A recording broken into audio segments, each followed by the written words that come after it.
ఎవరైనా ఒక వ్యక్తి పోలీస్ స్టేషన్కి వెళ్ళి ఒక ఫిర్యాదు ఇస్తే ఆ ఫిర్యాదు మీద పోలీసు వారు సరైన ఇన్వెస్టిగేషన్ చేస్తే ఆ ఎవరైతే నష్టపోయారో ఆ వ్యక్తికి అనేది చట్టం ద్వారా న్యాయం అనేది జరుగుతుంది.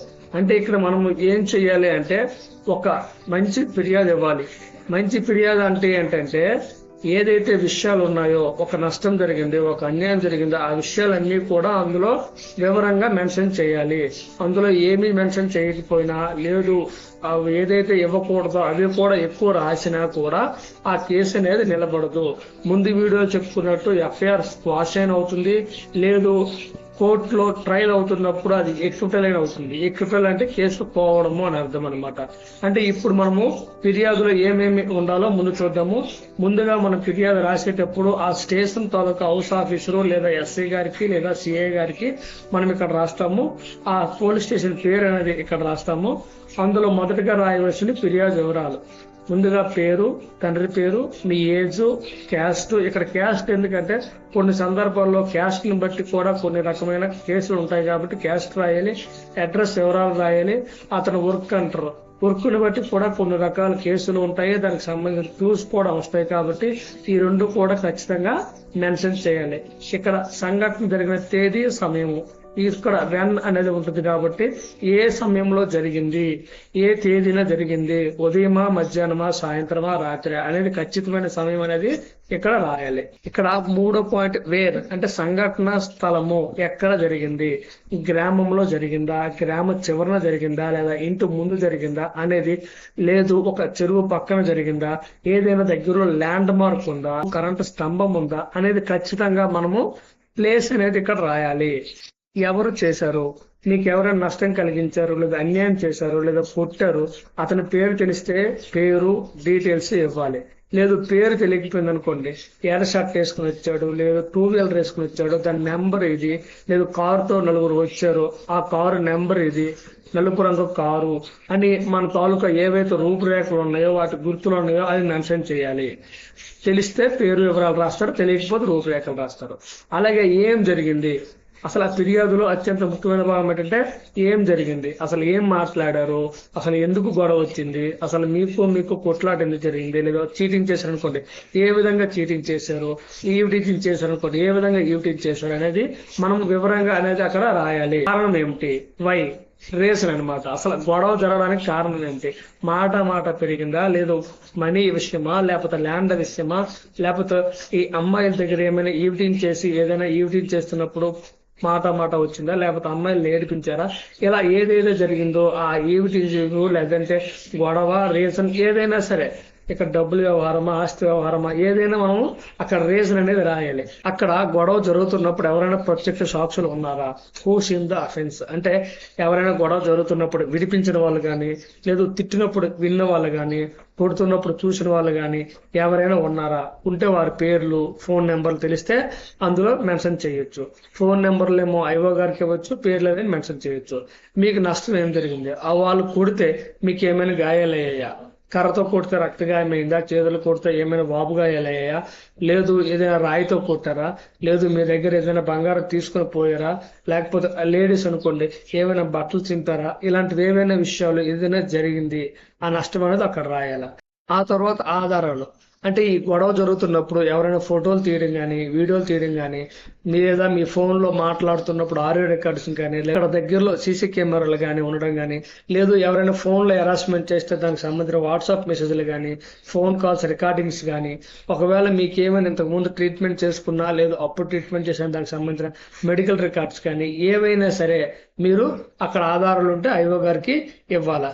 అలాగే మీరు ఏదైతే రిపోర్ట్ ఇస్తున్నారో ఆ రిపోర్ట్ మీద మీరు ఏం కోరుతున్నారో అంటే ఇక్కడ చాలా ఇంపార్టెంట్. చాలా మంది కూడా కౌన్సిలింగ్ అడుగుతారు, కొన్ని సందర్భాల్లో కేసు కట్టమని అడుగుతారు, కొన్ని సందర్భాల్లో ఏదో రాజీ చేసేయండి మాకు, మేమేమో ఒక దగ్గర అని చెప్పేసి అంటారు. ఇక్కడ మీరు ఏది కోరుకుంటున్నారు అనేది ఖచ్చితంగా రాయాలి. ఇక్కడ మనము గుర్తుంచుకోవాల్సిన విషయాలు ఇక్కడ ఉన్నాయి చూడండి. మొదట కేసు లేదు ఏదైతే జరిగిందో అదే విషయాన్ని మాత్రమే రాయాలి, ఊహలు రాయకండి. ఎక్కువ రాశారనుకోండి, ఊహించుకొని ఇమాజినేషన్ చేసుకొని ఏదైనా కల్పితం రాస్తే రేపు భవిష్యత్తులో కేసు ట్రయల్కి వచ్చినా, లేదు ఎవరైతే ముద్దాయి లేదా నేరారోపణ ఉన్న వ్యక్తి హైకోర్టుకి వెళ్ళి ఏదైతే ఎఫ్ఐఆర్ స్క్వాష్ తెచ్చుకున్నాడో ఆ స్క్వాష్ సందర్భాల్లో ఇది నిరూపణ కాకపోతే కేసు అనేది పోతుంది. కాబట్టి ఎలాంటి ఇమాజినేషన్ చేసి ఎలాంటి కల్పితాలు రాయకండి. అలాగే తెలియని విషయాలు కూడా నిజమని చెప్పకూడదు. అలాగే ఏమైనా మీ ఆధారాలు ఉన్నాయనుకోండి, ఆ కేసుకి సంబంధించిన ఆధారాన్ని కూడా సబ్మిట్ చేయాలి. సగం ఇచ్చి సగం ఇవ్వకుండా చేయకూడదు. అలాగే ఫిర్యాదు ఇచ్చిన తర్వాత మనము అక్కడ రిసీవ్ కాపీ అనేది రిసైజ్ అనేది తీసుకోవచ్చు. కాగ్నిజబుల్ అఫెన్స్ అంటే పట్టదగిన నేరం అయితే వెంటనే ఎఫ్ఐఆర్ చేస్తారు. దాని తర్వాత ఇన్వెస్టిగేషన్ అనేది ఐఓ గారు మొదలెడతారు. ఐఓ అంటే ఇన్వెస్టిగేషన్ ఆఫీసర్ ఎవరైతే ఉన్నారో ఆయన ఆ కేసులో తర్వాత తదుపరి విచారణ అనేది మొదలు పెడతారు. అయితే ఇప్పుడు ఒక చిన్న ఉదాహరణగా ఒక కొట్లాట కేసుని తీసుకుని ఫిర్యాదు తయారు చేద్దాం. ఇక్కడ చూడండి, స్టేషన్ ఆఫీసర్ ఉన్నారు, ఇక్కడ సబ్జెక్ట్ ఉంది, నాపై దాడి చేసిన గాయపరిచిన వ్యక్తులపై చట్టపరమైన చర్యలు తీసుకోవాలని ఫిర్యాదు. ఇక్కడ గవర్నర్ ఎస్ఐ గారికి లేదా అయ్యా ఇలా మనం పెడతాము. ఇక్కడ ఫిర్యాదు వివరాలు ఇస్తాము ఇలాగా. ఆ తర్వాత నా కుటుంబంతో అడ్రస్ నందు కలిసి జీవిస్తున్నాను రాస్తాము. వ్యవసాయం చేసుకుంటానని రాస్తారు. చూడండి, తేదీ ఈ తేదీన చూసుకోండి. అలా ఒకసారి మీరు చదవండి. ఇలా నేను చదివితే వీడియో లెంగ్త్ పెరుగుతుంది కాబట్టి ఒకసారి పాజ్ చేసి మీరు చదవండి. ఇందులో ముద్దాయి ఈయన ఏ రాము నాపై ఉద్దేశపూర్వకంగా దాడి చేసి గాయపరిచాడు. ఏం చేశాడు? గాయపరిచాడు. వాటి ఉంది కదా. గత కొన్ని నెలలుగా మా ఇద్దరి మధ్య వ్యవసాయ భూమి హద్దు విషయంలో వివాదం ఉంది. ఏంటి రీజను? అది భూ వివాదం ఉంది కాబట్టి అదే విషయంపై మళ్ళీ వాగ్వాదం జరిగింది. నేను అక్కడే నిలబడి ఉండగా రాము నాతో దుర్భాషలాడి నన్ను తోసివేసి నా తరువాత కర్రతో నా ఎడమ చేతిపై వీపుపై పలుమార్లు కొట్టాడు. ఏ విధంగా కొట్టాడు? కర్రతో కొట్టాడు అనమాట. తప్పించుకోవడానికి ప్రయత్నించిన అతడు దాడి కొనసాగించాడు. ఈ సంఘటన మా గ్రామానికి చెందిన వి వెంకటేష్ ఎస్ సేవ ప్రత్యక్షంగా చూశాడు. ఎవరు చూశారు? ఇద్దరు చూశారనమాట. ఎవరు సమక్షంలో జరిగింది? వారిద్దరు చూశారనమాట. వారు మధ్యలో వచ్చి గొడవను ఆపారు. ఇంజురీస్ ఏమైనా ఉన్నాయా? ఈ దాడి వల్ల నా ఎడమ చేతికి వాపు, వీపుపై గాయాలైనాయి. వెంటనే కుటుంబ సభ్యులు నన్ను ప్రభుత్వ ఆసుపత్రికి తీసుకెళ్లగా అక్కడ వైద్యులు చికిత్స చేశారు. ఆ తర్వాత రిలీఫ్ షార్టేజ్ అంటే ఏం కోరుతారు కాబట్టి నా ఫిర్యాదును స్వీకరించి సంఘటనపై చట్ట ప్రకారం దర్యాప్తు చేసి బాధ్యుడిపై తగిన చట్టపరమైన చర్యలు తీసుకుని న్యాయం చేయవలసిందిగా ప్రార్థిస్తున్నాను. ఇక్కడ తేదీ స్థలం రాస్తారు. ఇక్కడ ఫిర్యాదు సంతకము, ఫోన్ నెంబర్ అనేది మీరు రాయాలి. మీకు రేపు భవిష్యత్తులో మళ్ళీ విచారణ నిమిత్తం మీద కాంటాక్ట్ అవ్వాలంటే ఈ ఫోన్ నెంబర్ అనేది తప్పనిసరిగా అందులో మెన్షన్ చేయాలి. ఇప్పుడు దొంగతనం కేసు చూద్దాం. సేమ్ స్టేషన్ ఆఫ్ ఆఫీసరు అలాగే ఇందులో దొంగతనం జరిగింది ఫిర్యాదు సేమ్ ఇలా రాస్తారు అడ్రస్ వరకు. ఆ తర్వాత అడ్రస్ కింద టైం చూడండి, 9-8 ఉదయం 8 గంటలకు నేను భార్య పిల్లలతో కలిసి బంధువుల ఇంటికి వెళ్ళాను. అదే రోజు సాయంత్రం సుమారు 6:45 గంటలకు తిరిగి వచ్చాను. ఏం జరిగింది, ఎలా జరిగింది అనేది ఇక్కడ ఒకే దగ్గర వస్తుంది. ఇంటికి వచ్చి చూడగా మా ఇంటి ప్రధాన తలుపు తాళాన్ని ఇనుప రాడ్డుతో పగలగొట్టినట్లు కనిపించింది. బీరువా కూడా బలవంతంగా తెరవబడింది. ఇంట్లోని వస్తువులు చిందరవందరగా పడి ఉన్నాయి. దీన్ని బట్టి గుర్తు తెలియని వ్యక్తులు ఇంట్లోకి అక్రమంగా ప్రవేశించి దొంగతనం చేసినట్లు నాకు అనుమానం ఉంది. అందులో ఉన్న సుమారు 25 గ్రాముల బంగారం పుస్తక తాడు, 35 గ్రాముల బంగారం హారము, 5 గ్రాముల బంగారపు ఉంగరము, 1 తులం బంగారపు గొలుసు, 85 నాగో కనిపించలేదు. లాస్ ఎంత జరిగిందో స్పష్టంగా ఉండాలి. ఎందుకంటే మనము బంగారం పోయింది, డబ్బులు పోయి అని రాయకూడదు. ఏ బంగారం పోయింది, ఏ వస్తువు పోయింది, దాని వెయిట్ ఎంత, మాక్సిమం మనకి తెలిసినంత వరకు అప్రాక్సిమేట్లీ అయినా రాయాలి. ఇక్కడ వై ఉంది, కొట్లాట్ కేసులు అయితే ఎందుకు రేజ్ అంటారు. ఇక్కడ తెలిస్తే వై అనేది రాస్తాం. అంటే కొంతమంది మన మీద పాపంతో దొంగతనాలు చేస్తారు. లేదు వాడు దొంగ అని తెలిసిన తర్వాత మన ఇంటి పక్కన ఉన్న వాడు దొంగతనం చేస్తారు. తెలియదు అనుకోండి, మరి ఇబ్బంది లేదు, తెలియని దొంగలు అంటారు. ఇది చూసుకోండి. ఇక్కడ వై నాకు ఎవరి మీద ప్రత్యేక అనుమానం లేదు. తెలిస్తే మాత్రం చూస్తూ మాత్రం గత కొన్ని రోజులుగా మా ఇంటికి ఎవరో గమనించినట్లు పొరుగు వారు చెప్పిన విషయము గుర్తుకు వచ్చింది. తెలియనిది ఊహించి రాయకూడదు, తెలిసినదే రాయాలి. ఇక్కడే చాలా ఇంపార్టెంట్. తర్వాత మీరు ఏం కోరుకుంటున్నారు, దాని మీద ఫిర్యాదు పైన ఏం కోరుకుంటున్నారు అనేది ఇక్కడ మెన్షన్ చేసి ఉంది. తర్వాత ఇక్కడ సంతకము, ఫోన్ నెంబర్ అనేది ఖచ్చితంగా రాయాలి. ఇప్పుడు వరకు 2 కేసులు చూసాము. ఇప్పుడు 3వ కేసు గృహహింసలో కేసు ఫిర్యాదులు. ఎవరైనా ఒక భార్య తన భర్త లేదా కుటుంబ సభ్యులు అదనపు కట్నం కోసం వేధిస్తున్నారు అనుకోండి. అది ఏ విధంగా రాయాలి అంటే ఇది కొంచెం డిఫరెంట్ గా ఉంటుంది కాబట్టి ప్రతి ఒక్కరు కూడా చూడండి. సేమ్ అది దానిలాగే ఉంటుంది. ఇక్కడ పోలీస్ స్టేషన్ మీరు జిల్లా రాసుకోండి. అందులో జిల్లా మెన్షన్ చేయలేదు, జిల్లా కూడా అవసరమైతే రాసుకోవచ్చు, లేకపోతే లేదు. ఇక్కడ విషయం చూడండి, అదనపు కట్నం కోసం వేధిస్తూ శారీరకంగా మరియు మానసికంగా హింసిస్తాను నా భర్త మరియు అతని కుటుంబ సభ్యులపై చట్టపరమైన చర్యలు తీసుకోవాలని ఫిర్యాదు. ఇది విషయం అన్నమాట. అయితే ఇక్కడ గవర్నమెంట్ సార్ అన్నాడు ఎస్ఐ గారికి సిఐ గారికి మనం రాసుకోవచ్చు. ఇక్కడ నేను శ్రీమతి సో అండ్ సో ఆ పేరు రాస్తారు, ఆమె ఏది రాస్తారు, ఆమె భర్త నివాసం ఎక్కడ ఉంటున్నారు రాస్తారు, ప్రస్తుతం ఎక్కడ ఉంటున్నారు కూడా రాస్తారు. అయితే నాకు మరియు ఆమె భర్త అన్నమాట, ఆ భర్తకు తేదీన పెద్దల సమక్షంలో వివాహం జరిగింది. వివాహ సమయంలో నా తల్లిదండ్రులు వారి శక్తికి అనుగుణంగా 5 లక్షల నగదు, 8 తులాల బంగారం ఆభరణాలు మరియు ఇతర గృహోపకరణాలు కట్నం కానుకలుగా ఇచ్చారు. వివాహం జరిగిన మొదటి సంవత్సరం వరకు నా భర్త నాతో సక్రమంగా ఉన్నాడు.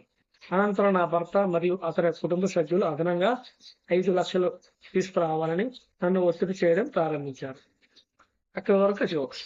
అక్కడి నుంచి ఏదైతే ఈ 21 తర్వాత బై స్టెప్ మనము అన్ని కూడా కలిసి రాయకూడదు. ఇక్కడ ఒక్కొక్కటి మనం రాయాలి. ఒకటి సుమారు జూలై 2022 నా భర్త పేరు అనమాట ఇక్కడ రాయాలి. నా తల్లిదండ్రుల వద్ద నుండి మరో 5 లక్షలు తీసుకురావాలని నన్ను కోరాడు. నేను నా కుటుంబ ఆర్థిక పరిస్థితి అంతగా లేదని చెప్పగా నన్ను దూషించి మానసికంగా వేధించాడు. అది అక్కడితో క్లోజ్. మళ్ళా ఎప్పుడు స్టార్ట్ అయింది? సెప్టెంబర్ 2022లో నా అత్త, ఇక్కడ అత్త పేరు రాయాలి, మరియు నా భర్త కలిసి అదనపు డబ్బులు తీసుకురావాలని నన్ను ఒత్తిడి చేశారు. డబ్బులు తీసుకురాకపోతే నన్ను ఇంట్లో ఉండనివ్వమని బెదిరించారు. ఇక్కడికి 2వ పాయింట్ అనమాట. మళ్ళీ 3ది ఎప్పుడు స్టార్ట్ అయింది? జనవరి 2023లో అదనపు డబ్బులు తీసుకురావాలనే కారణంగా నా భర్త నాతో గొడవపడి నన్ను కొట్టారు. ఈ సంఘటన మా ఇంటి సమీపంలో నివసించే ఎవరైతే కొట్టినప్పుడు చూశారో వాళ్ళ పేర్లు ఇక్కడ రాశారు. అంటే వీళ్ళు రేపు భవిష్యత్తులో సాక్ష్యం చెప్పడానికి ఉపయోగపడతారు ఈ కేసులో. ఇప్పుడు 4.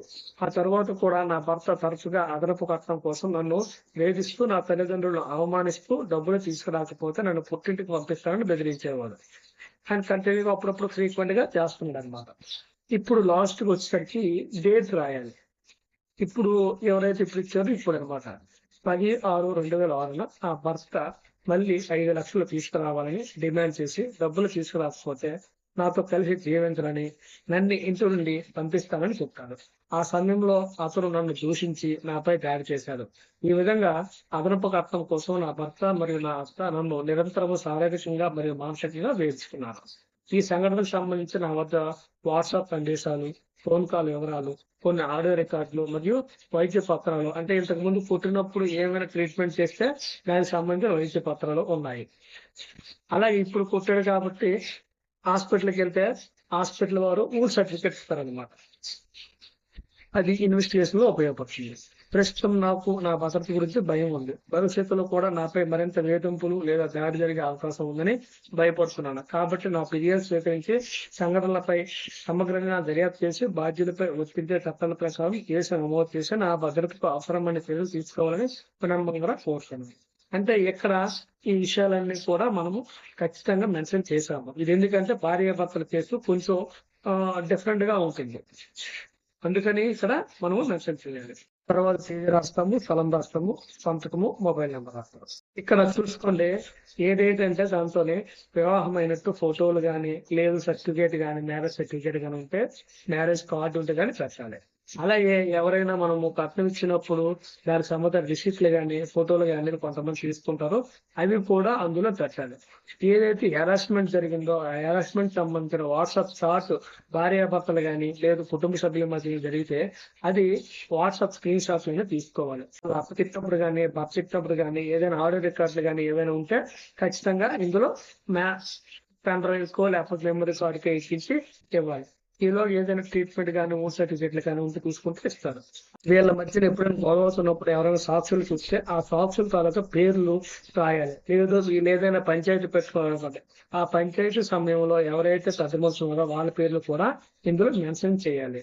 ఇంకా ఏవైనా పత్రాలు కానీ ఇంకా ఏదైనా ఆధారాలు ఉంటే కనుక ఐఓ గారికి ఇవ్వాలి. అది ఈ కేసు ఇన్వెస్టిగేషన్ లో బాగా ఉపయోగపడుతుంది. మీకు ఇప్పుడు ఎలా ఫిర్యాదు రాయాలో అనే విషయం అర్థమయ్యే ఉంటుంది అనుకుంటున్నాను. ఒకవేళ మీకు అర్థమైతే ఏది అర్థమైంది, అర్థం కాకపోతే ఏం అర్థం కావాలి కానీ కింద నా వీడియో కింద కామెంట్ చేయండి. ఈ వీడియో నచ్చితే లైక్ చేయండి. మీ మిత్రులందరూ కూడా ఈ వీడియో షేర్ చేయండి.